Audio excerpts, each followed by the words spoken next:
Namaskaram all of us. Today we are going to discuss on a very important aspect that has got a great ramifications in the maintaining the peace in the family. That is the relationship between the daughter-in-law and mother-in-law.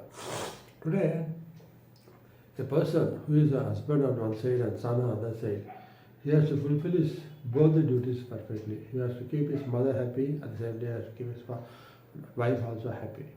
He got equal duty. But the thing is, these two people, that is daughter-in-law and mother-in-law, if they are not in good terms, then there will be this son on one side, husband on the other side. He will not have mental peace. He could not able to satisfy neither his wife nor his mother, and he could not able to bring a bridge between them. So today in many of the families, what happens, especially after the marriage, when the girl comes to the house, she wants to enforce her supremacy on her husband. And if the environment is not congenial, that is, if she is not, most of the cases, they are having a negative impression about the mother-in-law. They won't consider mother-in-law as just like as the mother.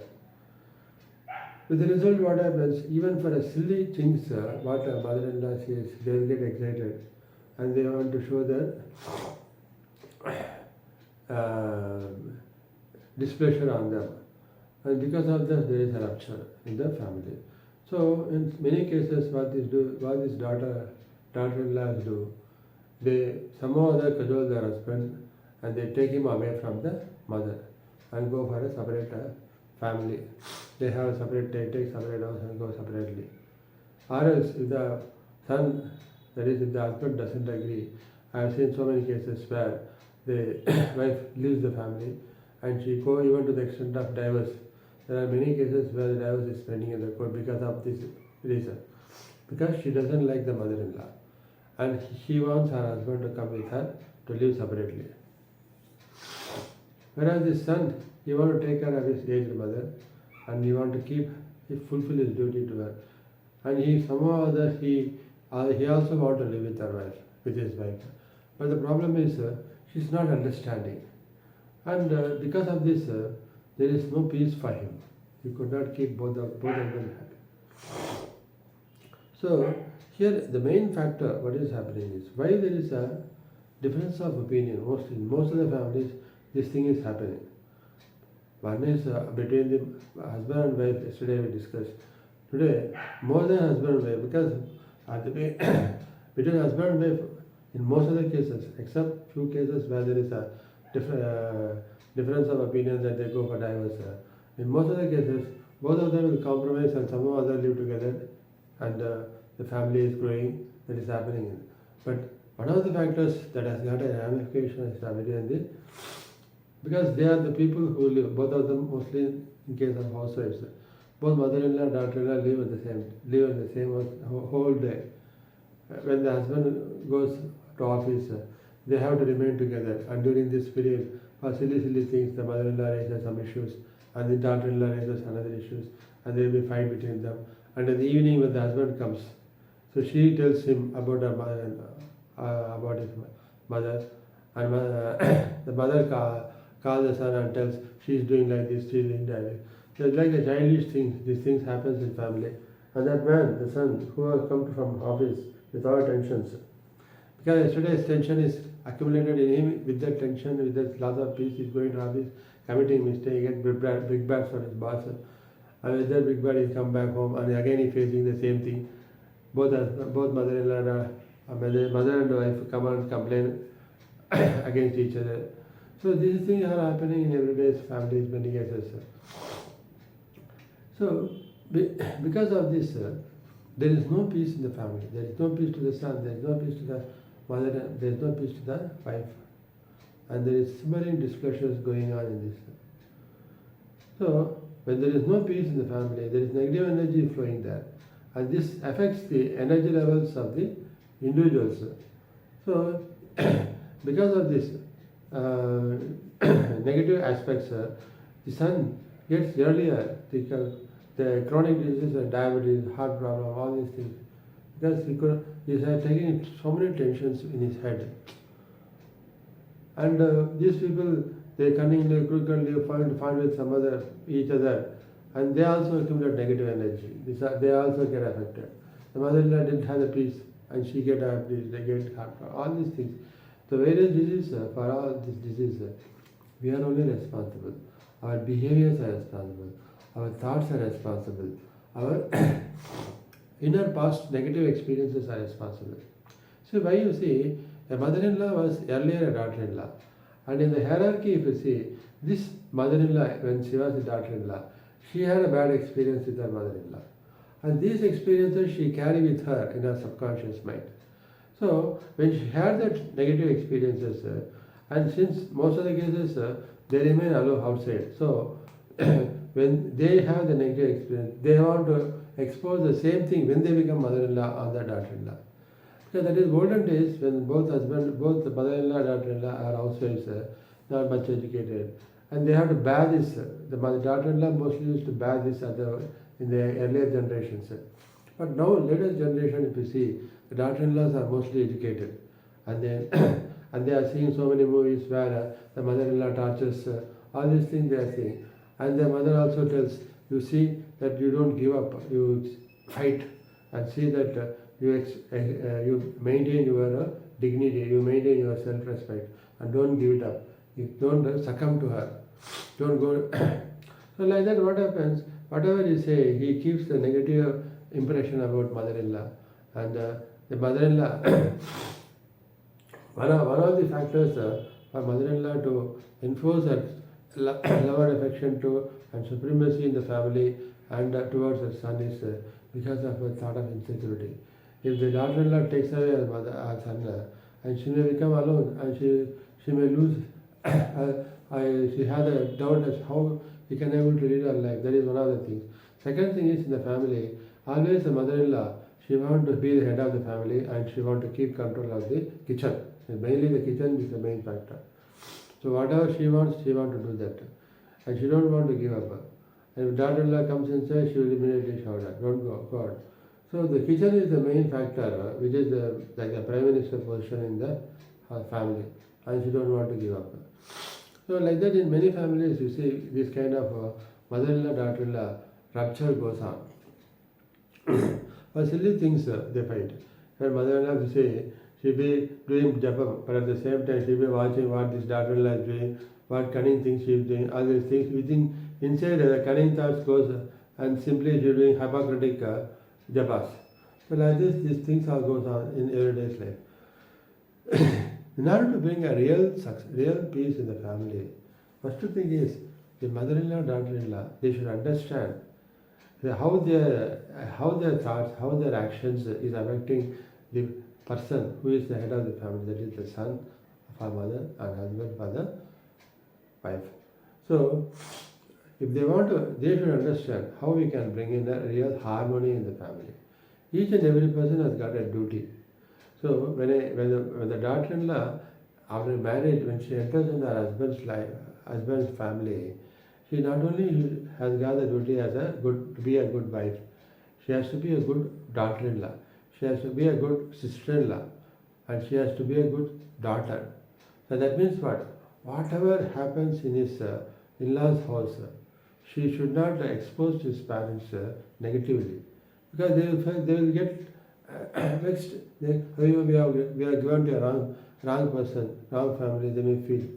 So you should not you should just expose them. And whatever situations, whatever relations you get in, you see that you show the love and affection towards them. So for that, why these differences among the daughter-in-laws and son-in-law? Because in the age of 28 to 40, this is the period when a girl passes through this role, plays the role of wife, daughter-in-law, sister-in-law, daughter, employee. All these roles she has to play, and mother. All these roles she has to play, and each role she has to do perfectly. But her negative experiences which she has stored in the subconscious mind, because she was earlier a daughter in her family, and at that time she also experienced how her mother was treated by her grandmother. That is the mother, father, grandmother, there is mother-in-law, daughter-in-law, she is watching them. So how her grandmother treats their mother, and what is that experiences also get stored in the subconscious mind. So normally she will have the negative impression about the role of a mother-in-law, and that's why being educated and being employed, and she wants to see that her self-respect with her mother-in-law is maintained, and right from the beginning she wants to exhibit her supremacy. Whatever she mother-in-law says, she immediately fights and so no, this is not correct. So like that things happen, and there is a cause for the rupture in the family. The first thing is as a daughter-in-law, whatever be the position one takes, they should do that perfectly and with the divine way. So for that, first thing is they have to remove the negative aberrations of the past experiences stored in the subconscious mind from their mind. When these negative experiences go naturally, as I told you yesterday, the gunas, the traits, the habits, the attitudes, all these things in the Manipura Chakra will change. And this leads to the effect of ego on us. So ego is one of the important factor that plays between mother-in-law daughter-in-law relationship. Both of them want to enforce the supremacy, and nobody wants to bend down. And when this relationship is like this, there won't be peace in the family. There should be a love and affection between them. How it can happen? First thing, past negative experiences.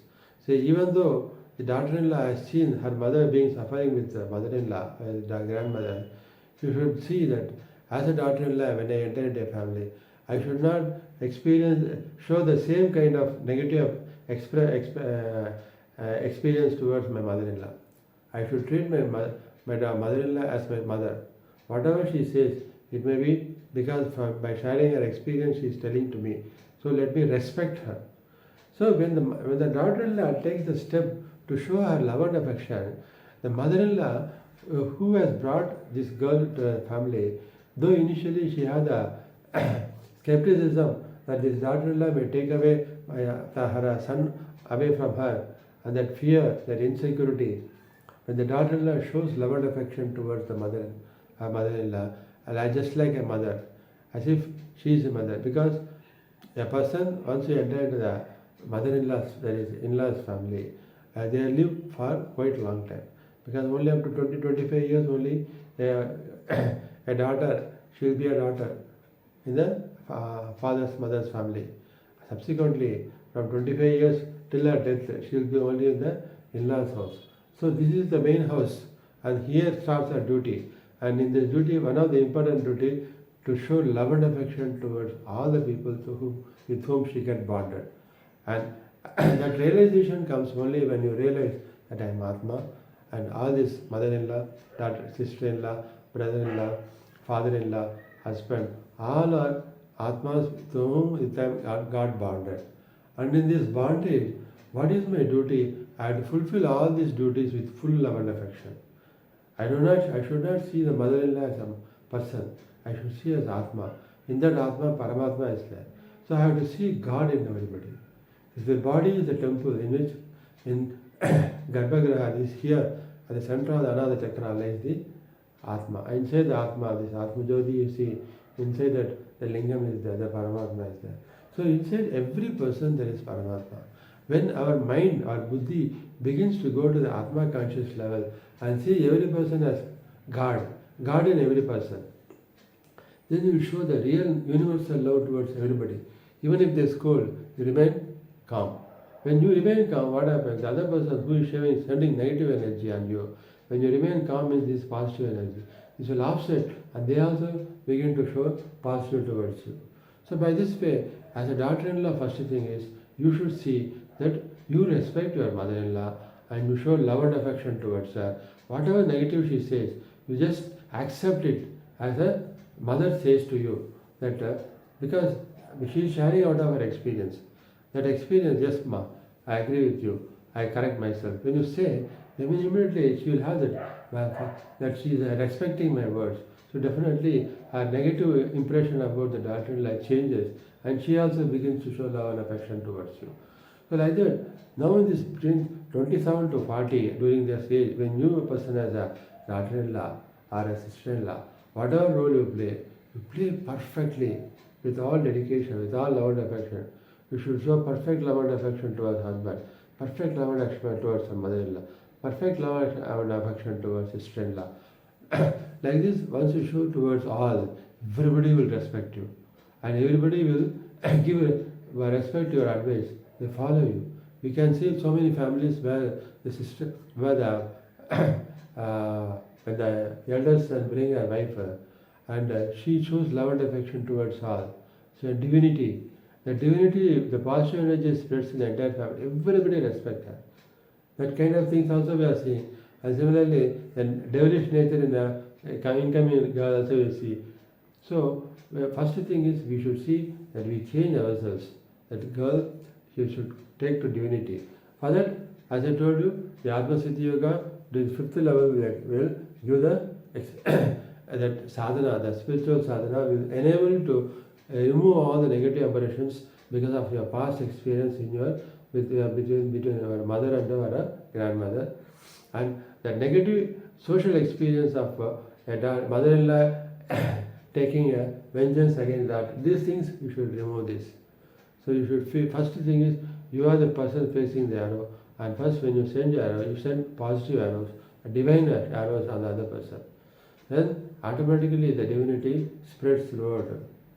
For that, as I told you, you have to awaken the Kundalini Shakti, Om Shakti from your Muladhara, bring it through the Ida Pingala Sushumna Nadi. I told you the spinal to the Sahasrara Chakra. So the Om Shakti Sahasrara Chakra, this cleanses all the negative aberrations in the subconscious mind in the Sahasrara Chakra. Then it comes to the senses. The negativity will get bound. Then it comes to the Atma. This ego. And Visuddhi Chakra in the chest. This is completely removed. And your negativity in the gunas then automatically get vanished. Then finally you settle down in Atma where Paramatma lies. Just do the prayer. The Atma consciousness in the woman, because women are very divine nature, so they can easily go to the divinity. So once you start doing Atma conscious level experiences, so allow that to chant mantra Om and make the buddhi to merge in Atma and allow it to fall. So just like a stone falling in a deep sea. Allow it to go deep inside. Om. The more you go deep inside, your astral body expands to infinity, then all souls come inside you. Then naturally what happens, when all souls comes in there, you don't find difference between you and the God in you. When you see God in you, you see God everywhere. That's why Swami Vivekananda say, we are sweeping in the ashram. When a person comes and asks, what is this? You are weeping like this. He said, when you see God inside you, you see God everywhere. Then the sufferings of others become sufferings of yours and you can't sleep. So that kind of thing experience you get. So you find that what is the insecurity in your mother-in-law, you just remove that as a daughter-in-law. You see that you show as love and affection towards mother-in-law and make her secure and make her to love you. But when you show love and affection towards, she will love you. So this is the way you can bring in real love in the family and then bring in harmony among all the people. And that brings the real peace in the family. So practice this Atma-Siddhi Yoga 5th level as a daughter-in-law and see that you bring real peace in the family. Thank you.